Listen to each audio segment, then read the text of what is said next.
Good Morning Business, le grand entretien.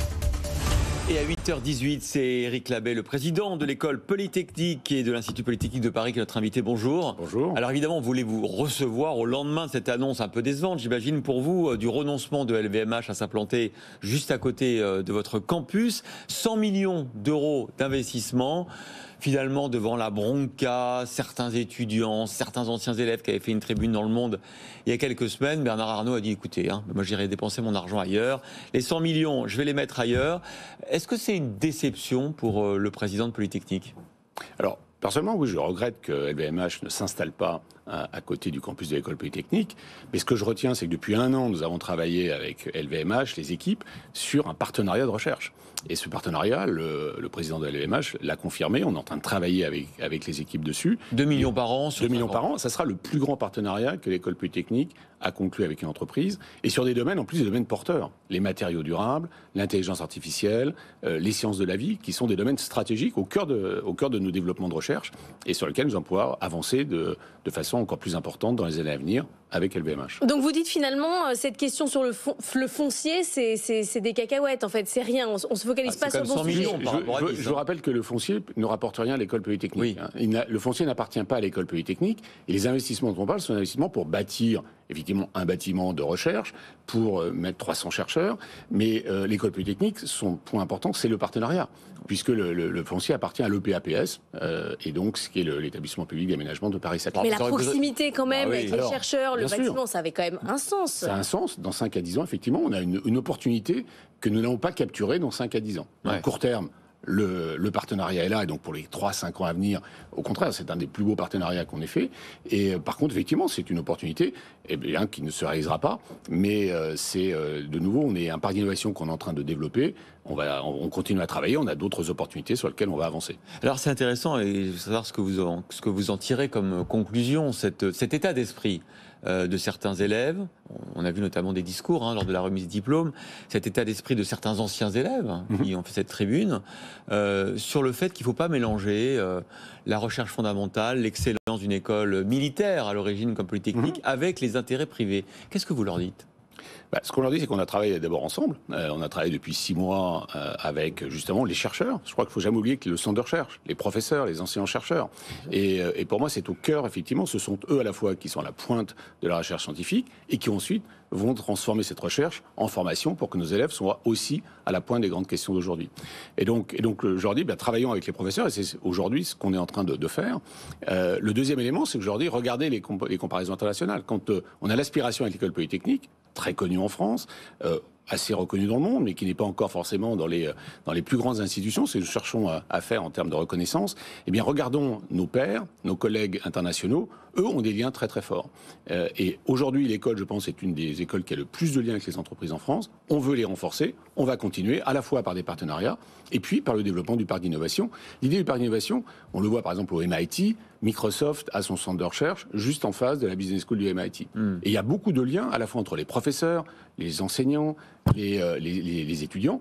Et ça conduit à quoi ? À des innovations scientifiques. Ça conduit aussi à de l'innovation en entreprise, des start-up, des licornes qui vont alimenter ensuite le monde économique. Mais justement, est-ce qu'il n'y a pas une méprise de la part d'une partie des étudiants ? Et c'est un peu votre message ce matin de dire, c'est pas l'ENA Polytechnique. Polytechnique, c'est des ingénieurs qui vont aller dans le CAC 40, qui vont aller dans les licornes, mais c'est pas forcément qu'une école pour former la haute administration publique, c'est du business aussi. Absolument, mais quand vous regardez la mission de l'école Polytechnique, c'est les deux. C'est de former des cadres de la nation au service de la haute fonction publique, mais aussi au service du développement économique. Et je reviens à 1794, le comité de salut public crée l'école polytechnique pour aller chercher les 300 meilleurs jeunes Français et leur dire « venez reconstruire le pays ». Pour reconstruire le pays, on a besoin de tout le monde. L'administration, le business, les centres de recherche. Et aujourd'hui, l'intérêt général est au cœur de ce que nous faisons à l'école polytechnique. Et donc, elle se traduit de différentes façons. Nos centres de recherche sont orientés autour des grandes questions. C'est le climat, c'est l'intelligence artificielle, c'est les matériaux durables, c'est la cybersécurité, c'est la santé. Et donc là, c'est vraiment l'intérêt général. Et deuxièmement, dans les formations, bien entendu, nous déclinons ces avancées de la recherche via les enseignants-chercheurs, pour que nos formations soient à la pointe et que nos étudiants puissent à la fois d'un côté rejoindre la haute fonction publique, c'est à peu près 20% d'une promotion la rejoindra, rejoindre les grands groupes, le CAC 40, le SBF 120, ou créer des licornes, ou en tout cas des startups qui viendront des licornes, et peut-être le CAC 40 de demain. Et je n'oublie pas, bien sûr, qu'une grande partie aussi va rentrer dans les centres de recherche. Donc, entre ces différents éléments, nous alimentons, il nous semble, l'intérêt général du pays, et aussi nous apportons des réponses aux grandes questions mondiales. Est-ce que ça vous inquiète, cet état d'esprit d'une partie de la jeunesse, certains de vos étudiants, mais on le voit plus généralement dans tout le cursus universitaire, une jeunesse qui dit on veut trouver d'abord un sens à notre vie, à notre engagement auprès des entreprises, et au fond, toutes ces entreprises qui font la promotion de la consommation de masse, du luxe, qui parlent aux gens les plus riches, ça ne nous intéresse pas. Est-ce que c'est juste parce qu'ils sont jeunes et que ils auront le temps de changer, ou est-ce que c'est un vrai phénomène structurel qui peut perturber? Alors, je pense qu'il faut bien sûr le prendre en compte. Et la quête de sens, franchement, c'est l'intérêt général. Moi, ça me semble plus que légitime. La question aujourd'hui, c'est le dialogue avec les étudiants. Mais finalement, ce sont quoi les solutions? Si on a l'aspiration, évidemment, on a tous l'aspiration d'avoir une planète durable. Ouais. On a aussi, je pense, l'aspiration que 8 milliards d'humains vivent bien sur Terre. Est-ce qu'il y a une difficulté à faire les deux en même temps? Bien, trouvons des solutions. Et ce que doit faire une école d'ingénieurs, une école scientifique excellente comme l'école polytechnique, eh bien, c'est d'apporter des solutions. Et donc moi, ce que je les encourage, et la plupart d'entre eux le font d'ailleurs, ils travaillent dans les projets, dans leur vie professionnelle, sur les solutions à apporter. Alors là, on peut avoir différentes perspectives. Il y a aussi des éléments politiques sur les réponses à donner. Par contre, les réponses scientifiques, à nous, justement, au travers de notre recherche, au travers de notre formation, de les équiper avec les outils pour apporter les solutions qui vont nous permettre, justement, de répondre à ces grandes questions. Et c'est là où il y a peut-être un problème de définition sur l'intérêt général, parce qu'en fait, on voit bien, notamment dans la Tribune du Monde, que les étudiants ils disent « Moi, je veux bien aller faire de la recherche sur les plastiques ou les flacons de demain, mais c'est pas pour LVMH, c'est pour changer le monde. » Donc, il y a une question de à quoi sert ce que je fais et ce que je vais trouver. Absolument. Et là, la réalisation dans le business perd son sens. C'est là où on se demande quel est l'avenir, parce que si les entreprises ne peuvent plus venir dans les écoles, on perd complètement ce lien. Mais là, juste, soyons clairs, 70 étudiants ont signé une tribune, on a 30 000 polytechniciens qui sont diplômés de l'école, on reflète la société française. Là-dessus, je pense que c'est un vrai débat de société. Comment est-ce qu'on avance? C'est pour ça que je revenais sur... C'est une bonne nouvelle. Non, oui, voilà. Si Polytechnique reflète la société française, c'est une bonne nouvelle. Ça me semble très très bien à ce niveau-là. Et notre, par contre, responsabilité, comme je disais, c'est d'équiper nos étudiants pour adresser ces questions et y répondre. Et ça, on se doit de le faire, en partie avec justement les bases scientifiques que nous avons. Et ce que je dirais, c'est que sur ces questions, ce qui est intéressant, c'est qu'eux rejoignent ensuite les entreprises. 20% rejoignent la fonction publique, la grande majorité va rejoindre les entreprises. À eux de changer de l'intérieur. Ouais. Je pense que c'est leur challenge, c'est tout ce qu'on voit dans les remises de diplômes dont vous parliez tout à l'heure. La plupart d'entre eux, alors certains évidemment veulent changer le monde de façon politique. La grande partie rejoint les entreprises. Certains aussi montent sur scène, on en parle un peu moins souvent, en disant tiens, moi je viens de lever 20 millions d'euros pour ma start-up dans l'IA, dans le quantique, dans le développement durable. Hier, on était avec le quantique, on était avec Pascal. Hier. Voilà, c'est une superbe réussite. Superbe réussite avec un prix Nobel, je pense. Qui est professeur à l'école polytechnique, justement. Exactement. Et on a beaucoup d'étudiants aussi qui, dans les autres, Alice et Bob, Candela, sont des anciens de l'école polytechnique qui, justement, sont en train de transformer le monde sur des grandes ruptures technologiques. Encore une question, Bernard Arnault, c'est un ancien de l'école, un polytechnicien. Comment ça se passe dans ces cas-là? Il vous passe un petit coup de fil, il vous dit écoutez ou écoute, je ne sais pas si vous tutoie.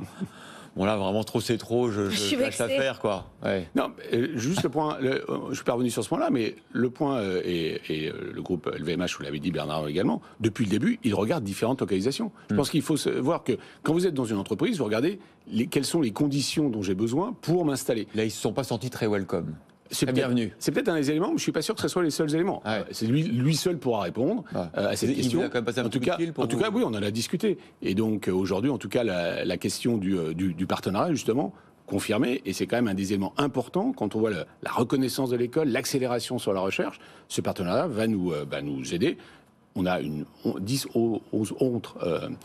autres partenariats d'importance, mais celui-là, comme je vous l'ai dit, est le plus important aujourd'hui. Avec Total Energy, par exemple, vous avez complètement lâché l'affaire parce qu'eux aussi, ils ont renoncé à s'implanter. Mais on a 2 partenariats avec Total, un dans tout ce qui est le développement durable et un autre dans l'intelligence artificielle. Partenariat de recherche, c'est important. Les grands groupes français sont un atout du pays. Une grande partie des polytechniciens sont justement ici, dans les grands groupes. Eh bien, à nous de voir, mais de nouveau, ce sont avec les chercheurs que nous définissons les programmes de recherche. C'est important, c'est la science qui détermine les partenariats que nous faisons avec les entreprises afin de faire avancer justement l'école polytechnique et son centre de recherche.